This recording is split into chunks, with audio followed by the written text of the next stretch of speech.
אתם מתעוררים כל בוקר, עוטים מסכה, מעמידים פנים שהכל בסדר. כשאתם שוכבים במיטה, אתם מרגישים את המתח באוויר, כבדות כזו שהתמקמה במערכת היחסים שלכם. אתם מעיפים מבט בבן או בת הזוג שלכם שעדיין ישנים, ותוהים איך הדברים הפכו להיות כאלה. החיוך שפעם היה כל כך טבעי אחד מול השני, מרגיש עכשיו מאולץ, והאהבה שפעם הייתה חסרת מאמץ, פתאום מרגישה כמו לנסות לסחוט מים מאבן. אתם זוכרים את הימים הראשונים של מערכת היחסים שלכם כשהאהבה הייתה אש פראית, נכון? הימים היו מלאים בצחוק, מגע ותוכניות לשנים ארוכות ביחד. אבל ככל שחלפו השנים, הלהבה התחילה להתעמעם ומצאתם את עצמכם ברשת של סודות, קנאה, טינה. עכשיו אתם אפילו לא בטוחים אם אתם יודעים מי השותף שלכם יותר. כל יום מרגיש כמו חזרה על הקודם, מין מחזור בלתי נגמר של העמדות פנים.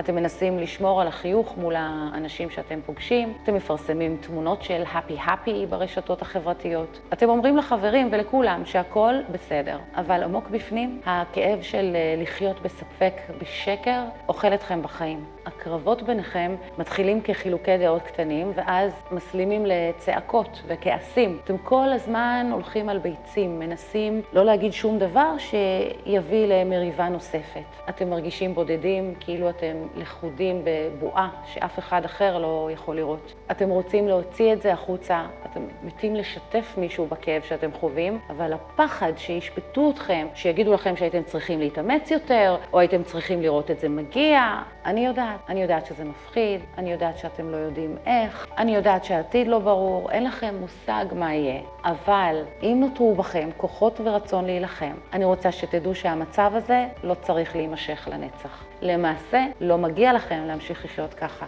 היי, אני יונית לוי, יועצת ומאמנת אישית זוגית ומינית, מפתחת שיטת אוניטה, קוד הקשר הזוגי, הנתיב לזוגיות מאושרת. אני עוזרת לזוגות בדיוק כמוכם, זוגות שנמצאים במשבר, במתח תמידי, בריבים חוזרים ונשנים, או רגע לפני פרידה. אני מאמינה באושר זוגי ומאמינה בכוחו של שינוי, ואני יכולה לעזור לכם, כמו שעזרתי למאות זוגות עד היום, לגלות את הפוטנציאל לשינוי במערכת היחסים שלכם.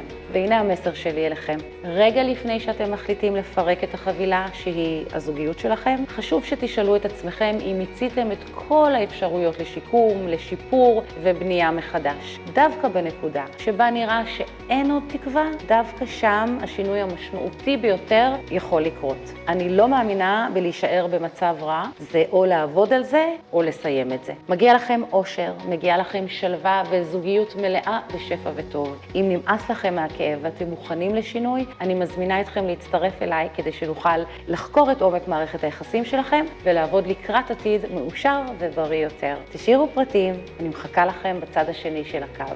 שלכם, אונית.